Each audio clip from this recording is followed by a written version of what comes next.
아멘. 오늘 답을 주는 요셉과 성도라는 제목으로 하나님 말씀 증거하도록 하겠습니다. 술 관원장이 이제 복직이 되고 난 이후에 만 2년이 흘러갔을 때에 하나님께서 이 바로에게 꿈을 주시죠. 그 꿈을 꾸게 되는데 그 꿈의 내용이 무엇입니까? 두 번의 꿈을 꾸는데 첫 번째로는 소가 보이는 것입니다. 암소 7마리가 있는데 강에서 나와가지고 풀을 뜯는 모습인데 너무나도 살찌고 아름다운 그 암소의 모습이 눈앞에 펼쳐진 것입니다. 근데 또 좀 있다가 보니까 이 아름다운 암소만 있는 것이 아니라 그 옆에 보니까 아주 삐쩍 마르고 아주 못생긴 그 살찐 암소하고 너무나도 대비될 정도로 그렇게 아주 못생기고 아주 바짝 마른 그 또 7마리 암소가 있는 것입니다. 근데 보고 있으니까 이 빼짝 마른 암소가 이 살찌고 아름다운 이 암소를 잡아먹더라는 것입니다. 놀라서 이제 바로가 깼는데 또 다시 이제 잠을 청한 것이거든요. 자는데 또 두 번째 꿈이 꾸어졌죠. 그 꿈이 무엇입니까? 이제는 이삭이죠. 이삭이 나오는데 7 이삭이 있습니다. 근데 막 주렁주렁한 아름다운 열매를 맺고 있는 7 이삭이 있는데 또 보니까 아주 빼짝 마르고 열매도 없는 그런 말라 비틀어진 이삭이 또 있더라는 것입니다. 근데 이 이삭이 또 아주 열매를 주렁주렁 맺은 이 풍성한 이삭을 다 잡아먹더라는 것입니다.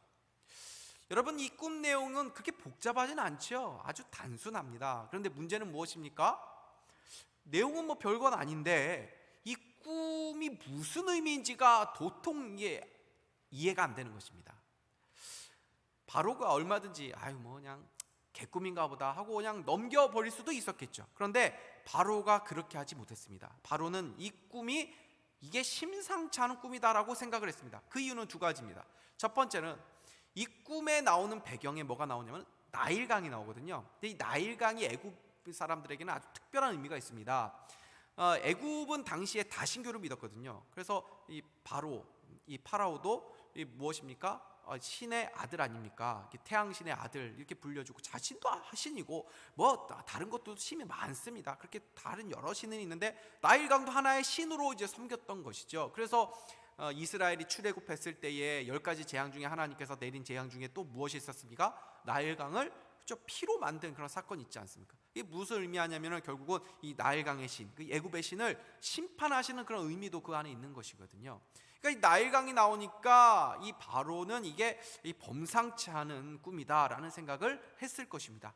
또 하나는 뭐냐면 이 꿈이 한 번 꾼 게 아니고 거의 동일한 내용인데 2번 연거푸 꾼 것이거든요. 그러니까 바로 왕으로서는 이거를 무시할 수가 없었던 것입니다.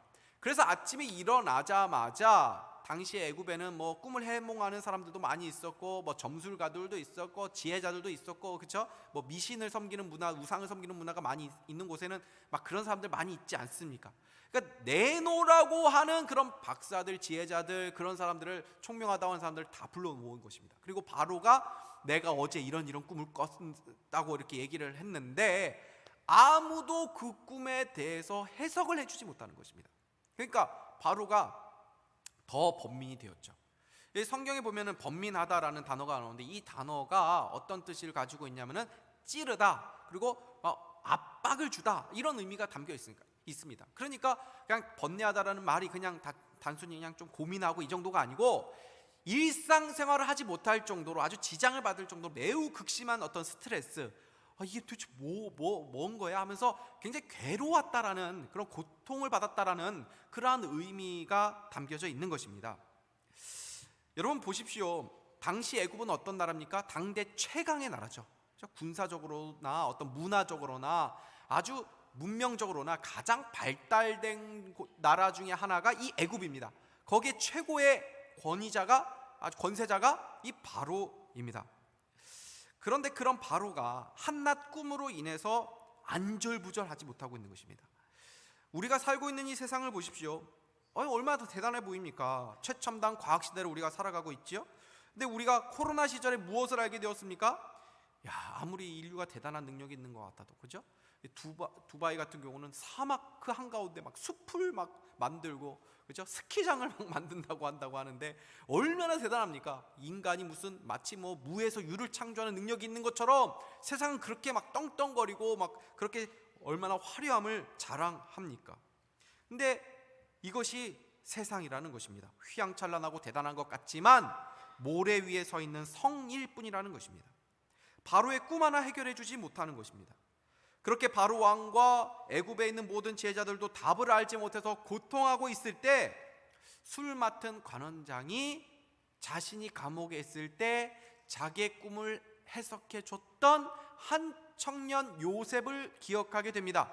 그래서 그 청년이라면 이 바로의 꿈도 해석해 줄 수 있을지 몰라 하는 생각을 해서 조심스럽게 바로 왕에게 이 요셉에 대해서 이야기를 하게 됩니다. 이때 바로 왕이 아주 긴급하게 이 요셉을 데려오라고 명령하죠. 얼마나 급했던지 14절을 보면 이렇게 되어 있습니다. 우리 같이 읽겠습니다. 시작. 이에 바로가 사람을 보내어 요셉을 부르매 그들이 급히 그를 옥에서 내놓은지라 요셉이 곧 수염을 깎고 그의 옷을 갈아입고 바로에게 들어가니 이 한 문장 안에 얼마나 급작스럽게 일이 진행되어 가는지 일사천리로 뭔가 진행되어 있는 것처럼 느껴지죠. 동사들이 계속 붙어서 연이어 나오지 않습니까? 이 바로가 굉장히 급하게 요셉을 불러서 요셉이 너무나도 급하게 바로 왕에게 섰다라는 것을 보여줍니다. 하루 아침에 일어난 일입니다. 요셉이 전혀 예상하지 못할 때 하루 아침에 바로 앞에 서게 됩니다. 그리고 나서 그 자리에서 총리로 임명까지 됩니다. 요셉도 전혀 생각하지 못하는 일이 하루아침에 일어나죠. 감옥에서 있다가 눈을 떴는데 눈 떠보니까 총리가 된 격입니다. 여러분, 이것이 꿈인가 생신가 싶을 정도로 요셉의 인생이 한 방에 완전히 역전이 돼버리죠. 여러분, 이게 인생입니다. 우리 앞에 지금 뭔가 캄캄해 보입니까? 답이 없어 보입니까? 뭔가 이 문제가 끝없이 펼쳐질 것 같습니까? 해결이 되지 않는 것처럼 암담하게 보입니까? 여러분, 한순간에 해결될 수 있습니다. 그게 인생입니다. 하나님께서 요셉을 가장 밑바닥의 인생에서 하나님께서 맘먹으니까 하나님의 때가 되니까 한순간에 그 모든 문제가 해결되고 총리로 올라가게 되는 것을 보게 되는 것 아닙니까? 그러니까 하나님께서 우리의 문제를 해결해 주시는 것은 사실 아무것도 아닌 것이죠. 우리가 오랫동안 매달리고 있는 그 문제를 하나님이 사실 왜 쉽게 해결해 주지 못하겠습니까? 근데 중요한 것이 무엇입니까? 우리는 그 문제에 막 고민해가지고 거기에 집중해서 그 문제가 해결되는 것만 바라고 있지만 하나님의 관심은 우리의 문제를 해결해 주는 것이 아니라 그 문제 속에 우리가 훈련되어 가는 것입니다. 그래서 하나님은 그때를 기다리는 것입니다. 요셉이 오랜 시간을 고난 속에서 연단받으면서 그가 어떤 자로 변화되었는지 우리는 바로 앞에 서 있는 그 요셉을 통해서 알게 됩니다. 15절에서 16절 제가 다시 읽겠습니다. 바로가 요셉에게 이르되 내가 한 꿈을 꾸었으나 그것을 해석하는 자가 없더니 들은즉 너는 꿈을 들으면 능히 푼다 하더라. 요셉이 바로에게 대답하여 이르되 내가 아니라 하나님께서 바로에게 편안한 대답을 하시리이다. 여러분, 바로 앞에서 이 요셉이 하는 말을 한번 보십시오. 얼마나 평온하고 안정적인 모습을 보여줍니까? 세상에서 가장 높은 바로는 두려움에 사로잡혀 있습니다. 그런데 세상에서 가장 낮은 신분의 요셉은 오히려 평온하죠. 내가 바로에게 편안하게 대답할 것입니다. 그런데 나는 할 수 없지만 하나님이 하실 것입니다 라고 그렇게 말합니다. 담력이 있어 보입니다. 안정감이 있어 보입니다. 여러분, 이러한 담력과 힘이 어디서 나옵니까? 요셉은 바로가 아니라 하나님께 자신의 인생을 맡겨버렸기 때문입니다. 여러분, 하나님을 믿어야 세상 앞에 담대할 수 있습니다. 담력을 가지고 우리가 살아갈 수 있는 비결이 바로 여기에 있습니다. 저 한 사람이 내가 나를 좀 봐주면 해결될 것 같은데, 저 사람이 내 자리를 조금 마련해주고 내 문제를 해결해주면 될 텐데, 이렇게 생각하면 늘 사람이 두렵습니다. 그 사람의 눈치를 보게 됩니다. 지금 요셉도 어찌 보면 바로에게 잘 보여야 될 절호의 기회를 만난 것 아닙니까? 내가 이 기회를 내가 놓치지 않아야 된다. 내가 이 기회 때에 바로에게 잘 보이면 내가 감옥에서 벗어날 수 있을 텐데 라고 요셉이 생각했다면 바로 앞에서 쩔쩔 매었을 것입니다. 그런데 요셉은 그런 모습을 보이지 않습니다. 왜요? 요셉은 지금 바로의 마음을 얻는 것에 자기의 관심이 있지 않고 하나님의 말씀을 대언하는 자로 그 자리에 서 있기 때문입니다. 그래서 그의 마음에는 온통 누가 계십니까? 하나님이 계십니다. 하나님으로 그의 마음이 가득 채워져 있습니다. 그것을 어떻게 알 수 있습니까? 그가 바로에게 하는 말을 보면 그가 하는 말마다 하나님이 나오는 것입니다. 우리의 마음에 무엇이 있는가는 어떻게 알 수 있냐면 우리가 주로 하는 말이 무엇인지, 어떤 말이 주로 나오는지 보면 알고 있습니다. 하나님에 대해서 늘 이야기하고 계십니까? 하나님이 가득 채워져 있는 것입니다. 세상에 대해서 얘기하고 계십니까? 세상이 가득 채워 있는 것입니다. 보십시오. 16절에 다시 한번 우리가 읽겠습니다. 시작. 요셉이 바로에게 대답하여 이르되 내가 아니라 하나님께서 바로에게 편안한 대답을 하시리이다. 25절도 한번 보시겠습니다. 같이 읽겠습니다. 시작. 요셉이 바로에게 아뢰되 바로의 꿈은 하나라 하나님이 그가 하실 일을 바로에게 보이심이니이다. 28절도 같이 읽겠습니다. 시작. 내가 바로에게 이르기를 하나님이 그가 하실 일을 바로에게 보이신다 함이 이것이라. 32절도 같이 읽겠습니다. 시작. 바로께서 꿈을 2번 겹쳐 꾸신 것은 하나님이 이 일을 정하셨음이라. 하나님이 속히 바로 앞에서 계속 하나님 이야기하죠.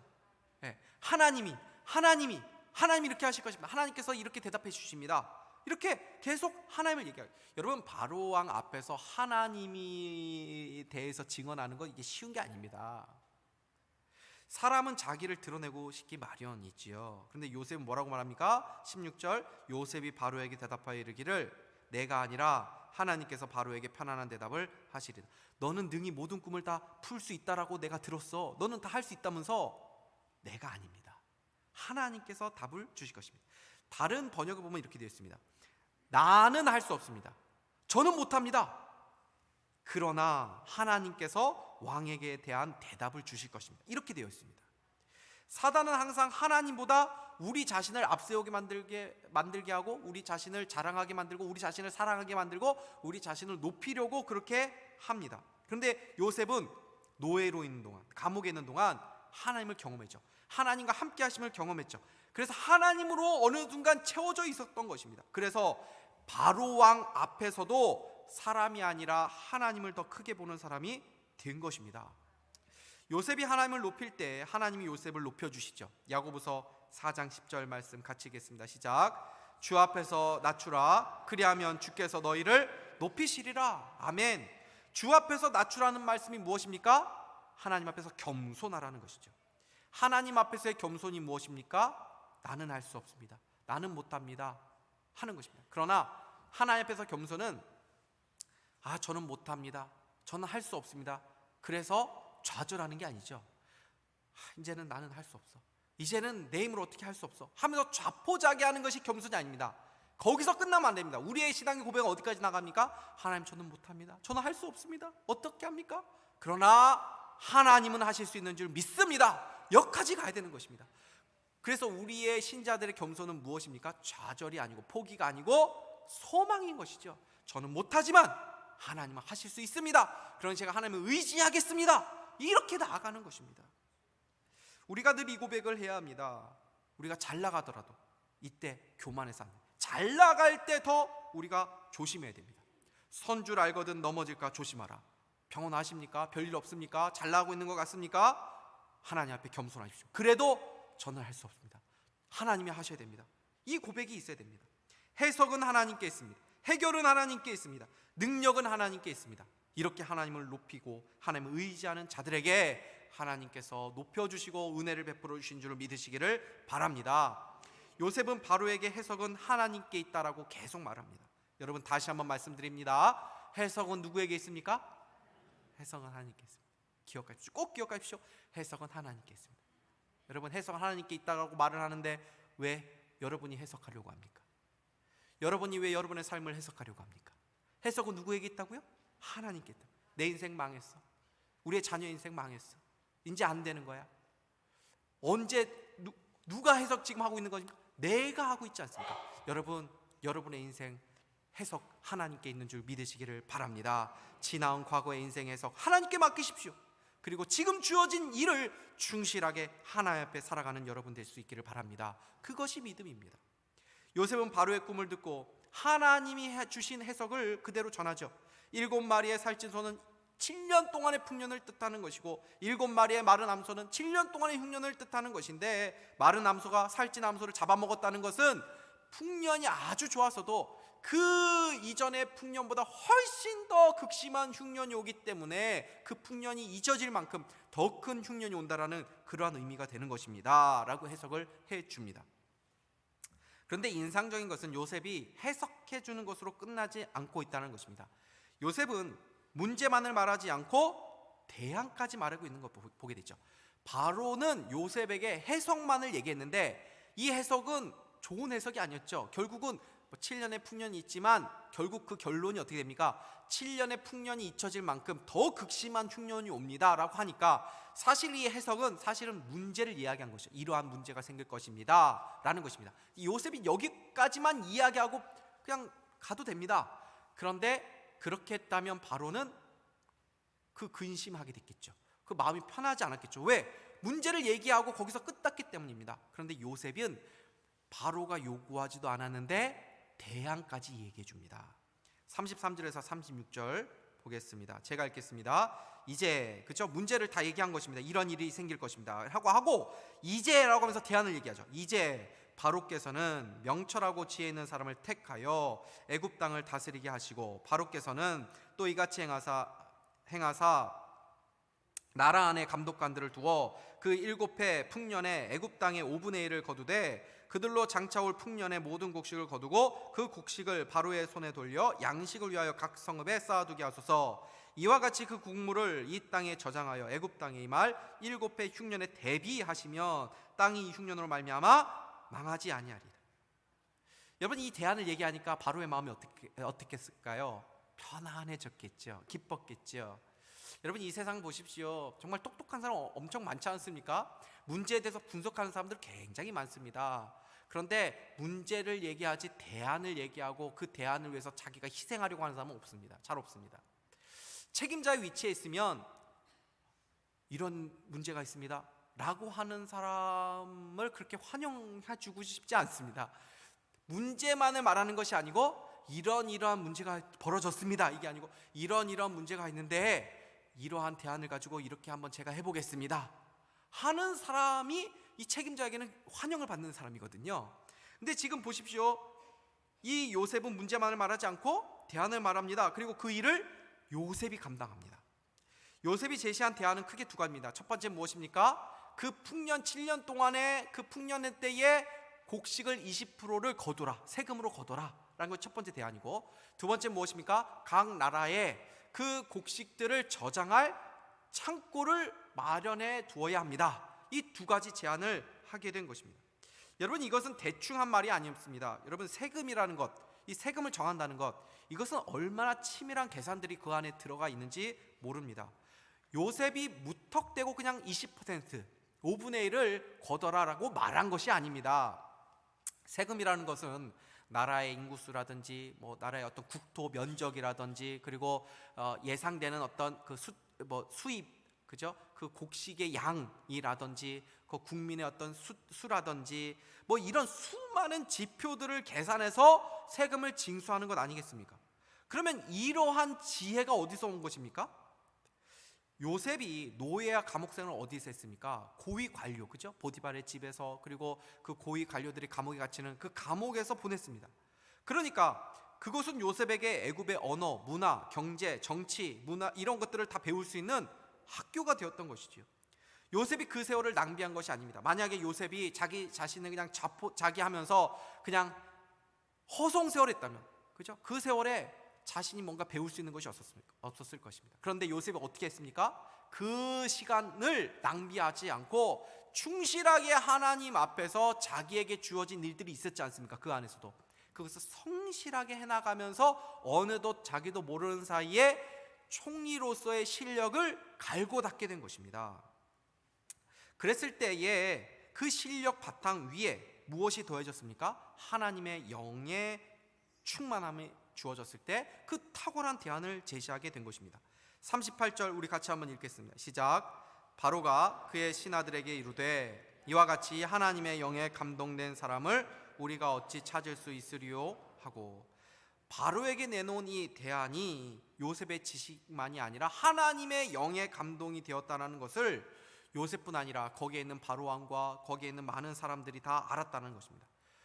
여러분, 세상에 얼마나 저마다 내로나라고 하는 그런 뛰어난 사람들 많이 있습니까? 똑똑한 사람 얼마나 많았습니까? 그런데 세상 앞에서 하나님 앞에 쓰임받아 그렇게 대안을 제시할 수 있는 사람들이 누굽니까? 하나님의 영에 충만한 사람들이 하나님의 일을 감당하게 되는 것입니다. 우리가 이리저리 해결하고 다니면 온갖 노력을 한다고 해도 해결되지 않는 문제가 하나님의 어떤 한 번의 도움, 하나님의 어떤 한 번의 감동을 주시면 해결되는 일들이 있다는 것이죠. 그래서 우리는 하나님만을 바라보고 의지해야 되는 것입니다. 요셉이 제시한 그 대안을 듣고 애굽에 내나로 가는 그 모든 지혜자들, 최고의 전문가 박사들이 다 감탄하면서 동의합니다. 37절 다시 보십시오. 바로와 그의 모든 신하가 이 일을 좋게 여긴지라. 한 사람도 나서가지고 그거는 좀 문제가 있는데요, 저는 좀 거기에 대해서 이의를 제기합니다 하는 사람이 아무도 없었습니다. 왜요? 그 요셉이 하는 말이 너무나도 감탄을 자아내는 대안이었기 때문이죠. 그래서 바로가 뭐라고 말합니까? 39절 40절 제가 다시 한번 읽겠습니다. 요셉에게 이르되 하나님이 이 모든 것을 내게 보이셨으니 너와 같이 명철하고 지혜 있는 자가 없도다. 너는 내 집을 다스리라. 내 백성이 다 내 명령에 복종하리니 내가 너보다 높은 것은 내 왕자뿐이니라. 여러분, 누가 꿈 하나 해결했다고 해가지고, 꿈 하나 해석했다고 해가지고 나라를 맡깁니까? 국정을 운영하는 것을 아무한테나 맡기는 것이 아니지요. 그런데 바로 왕이나 국무위원들이나 요셉이 하는 그 말 속에서 무엇을 느낀 것입니까? 요셉에 대한 아주 탁월한 식견, 요셉의 명철함, 요셉의 지혜, 그걸 다 느낀 것입니다. 그래서 이만한 사람이 없구나, 이만한 사람에게 맡기면 나라가 해결될 수 있겠구나 하고 인정을 했다라는 것입니다. 히브리 노예 요셉이 애굽의 2인자 총리가 됩니다. 대단한 일이죠. 만약 우리나라 소년이 17세에 미국에 가가지고 노아로 살다가, 고아로 살다가 이렇게 헛되는 일을 하면서 그렇게 하다가 미국에서 국무총리가 됐다고 한다면 우리나라에서 언론에서 난리가 났겠죠. 대서특필이 되었을 것입니다. 얼마나 대단한 일입니까? 그러나 요셉은 그렇게 자수성가한 인물이 아닙니다. 요셉은 신수성가했죠. 요셉의 밑바닥부터 자신이 어떤 피나는 노력을 해가지고 내가 반드시 성공하리라 해가지고 자기가 뭔가를 해가지고 그 위치까지 올라갔다는 것을 성경이 말하고 있지 않습니다. 성경은 요셉의 힘으로, 요셉의 노력으로, 요셉의 뭔가 능력이 있어서 그 위에 올라간 것이 아니라 하나님께서 하루아침에 눈 감았다가 떠니까 총리로 올려놓으셨다는 것을 말씀하고 있는 것입니다. 그래서 요셉도 자기 힘으로 그 자리에 올라간 것이 아니라는 것을 알았습니다. 그래서 요셉은 거기에 안주하지 않습니다. 그 권력에 취하지 않습니다. 보디발 장군에서 그러하였듯이, 감옥에서도 그러하였듯이 총리로서 충실하게 하나님 앞에서 성실하게 맡은 바 임무를 수행하는 것을 보게 됩니다. 요셉에게 있어서 총리는 삶의 목적도 목적이 아니었습니다. 내가 총리를 해야겠다, 내가 반드시 성공해야겠다, 이런 꿈을 향해서 달려간 인물이 아닙니다. 그리고 요셉이 총리가 된 것이 하나님께서 그동안 요셉이 고생한 것에 대해서 보상해 준 것도 아닙니다. 나중에 보시면 아시겠지만 요셉은 하나님이 자신을 총리로 세우신 것이 자신에게 주신 하나님의 어떤 계획과 사명이 있다는 것을 요셉이 알게 됩니다. 여러분, 우리도 마찬가지입니다. 새해가 되면 우리가 모두가 예수 믿는 사람이나 안 믿는 사람이나 할 것 없이 다 복을 바라고 또 복을 빌어주고 그렇게 서로 또 인사하고 그렇게 하지 않습니까? 그러나 성경이 말하는 복은 무엇입니까? 우리가 복을 받고 싶습니다 하면 거기서 그치는 것이 아니라 그 복이 곧 무엇입니까? 사명이라는 것을 늘 인식해야 되는 것입니다. 내가 뭔가 다른 사람보다 많이 가진 것이 있습니까? 지혜가 있습니까? 뭔가 배운 것이 많습니까? 뭔가 남들보다 잘하는 무엇이 있습니까?